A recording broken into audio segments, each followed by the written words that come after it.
Welcome back, Sunrise family, and welcome to all the persons who are viewers of CVMTV and viewers of Sunrise, and especially those persons who love the Money Masterclass. Special shout out this morning to Alma from the Jamaica Council of Persons with Disabilities. She saw me yesterday at the True Juice Run. Big up Miss Kitty, big up Mr. Dennis, big up everybody on CVM this morning because they wake up every morning to watch Sunrise. Now, if you've ever looked at your bank account and you thought, did my money, it just ghost me, just disappear? Well, don't panic. It's not you.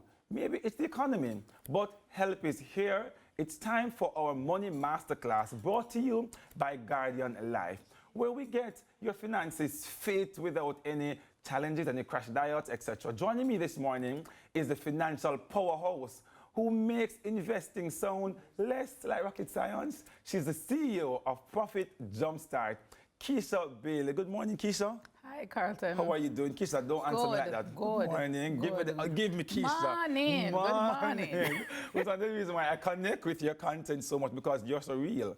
And I love that part about Thanks. how you bring forward your financial content and makes it a little bit easier. How are you doing, though? Good and tired, but You're good. tired, but you're hardworking, so Yes. I love that. Yeah. So we have heard the term, Keisha, audit. And when I think about audit, you think about the companies and the auditors coming in to Yeah. kind of check the books and check our policies Yeah. and procedures. But when you hear about personal audit on the financial side, what are you referring to, and why it's important for us to be financially audited? I think one of the best ways to think about a financial audit is knowing your money. Because I said to persons a lot, if you don't know your money, you can't grow your money. That's true. If you don't know the ins and outs, if you're not looking on your expenses each month, if you're not looking at your bank account, your balances, your investment accounts, how do you expect to build wealth if you don't know what's going on? But some persons, Keisha, they're afraid to go to the doctor because they may be afraid of what they're finding out. But we need to go. What are some key areas that persons need to zoom in on when they're doing their financial audit?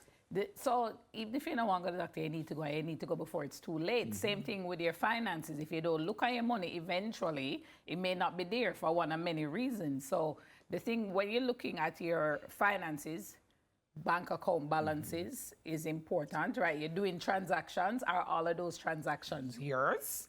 That's the first thing to look at. Second thing is your investments. If you don't have, you need to get some, but you need to look at your investments. How are they performing? Are they beating inflation? Because if you're not beating inflation, you can't build wealth. Correct. You also need to be looking at your credit card balances, because for some persons, the bill come and it just put up. Listen to me now. They see the statement, can't open it. Yes. Right, you can't look at the statement because it's a big number and you may be afraid, how do I pay off that money? We can't pay it off, somebody that really want to look on it. Make us pretend that it doesn't exist, but you have to confront it, because that's the only way you're going to be able to build wealth, if you have these things under control. I heard you mention inflation, Keisha, and there's a shift right now in maybe consumer confidence because of maybe inflation, interest rates at the BOG and the banks back and forth with interest rates, the tariff situation. How can the common investor interpret these trends to know what should I do in this audit? What can I do? How can they interpret that? 2025 is a year of uncertainty. You don't know what happened. Every day you hear something different on the news. You hear something different with geopolitical tensions, trade war. You say this government I do that, next government doing that, government's changing. And so you have to keep up. That's the first thing. Because with these shifts that are happening, your money is getting shifted as well.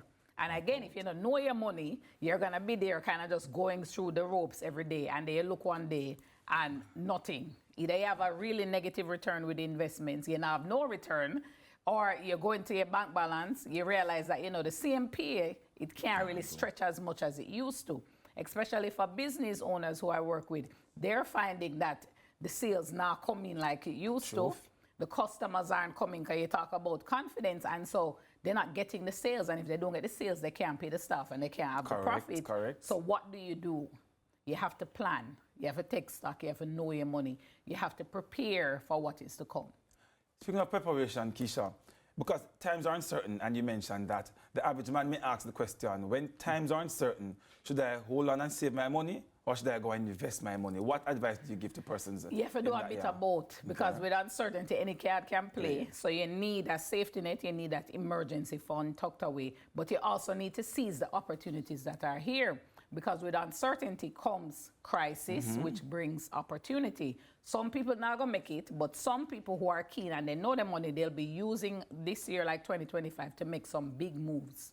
Maybe I need to invest in this new operation. Maybe I need to be going overseas. Maybe I need to be thinking about expanding because nothing now go on in my industry or so forth. So it's a bit of both. You need the emergency funds because you can be wrong about so the basically, expectations. before we continue, so you're saying if they don't have an emergency fund, that's a primary one that you need to focus on first. Yeah, 3 to 6 months of expenses need to be in your bank account. You need to sit down, tally it up, 3 to 6 months expenses, put that in my bank account. If I don't have it, I need to save towards it. That's so if I don't have thing. it, should I start investing or focus on that first? So I said the person's 50, 30, 20, 50% You taught me every language, month. Keisha. Let's go. Budgeting, 50% to your needs, 30% to wants, 20% to saving and investing.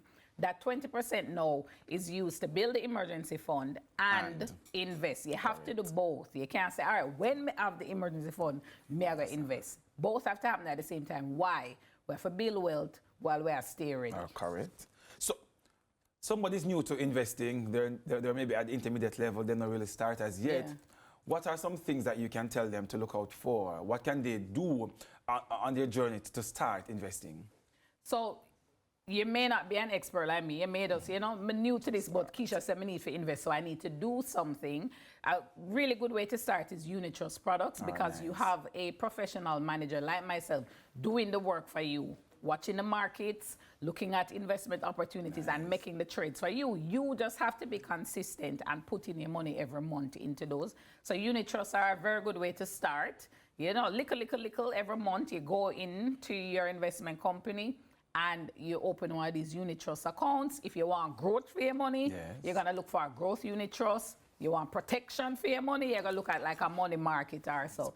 And what I find is that if you're doing that consistency, you will build wealth because that's what drives the overall long-term performance, the ability to be consistent and put your money every month into investments. So persons are watching, I don't know, man, Keisha sounds like she knows what she's talking about. She's not Money Master class.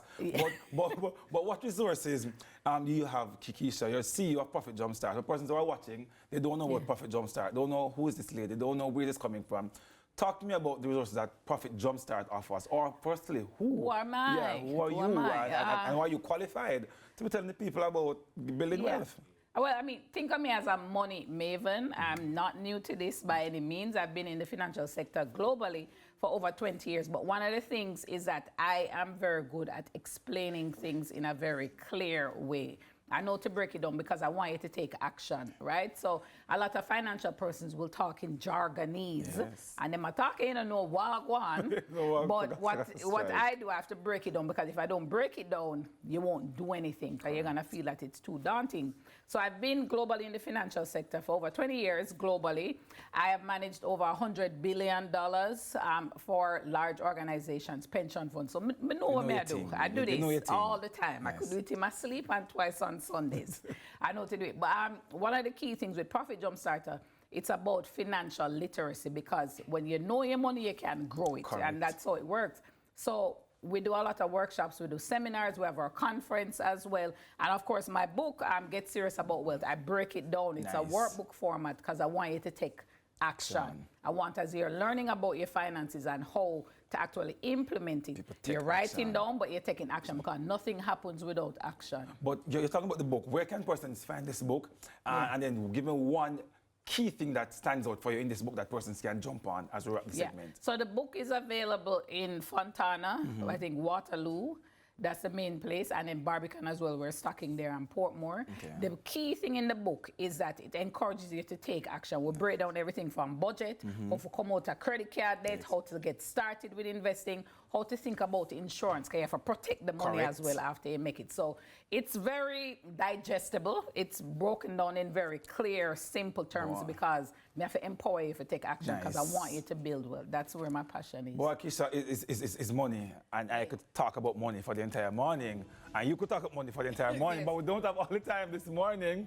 And our guest has been Keisha Bailey, CEO of Profit Jumpstart, helping us to jumpstart those financial goals. Next up, from Wall Street to Westmoreland, our hosts are heading to the Black River Film Festival right here in Sunrise. Stay with us this morning. Keisha, because I thought it for the entire day.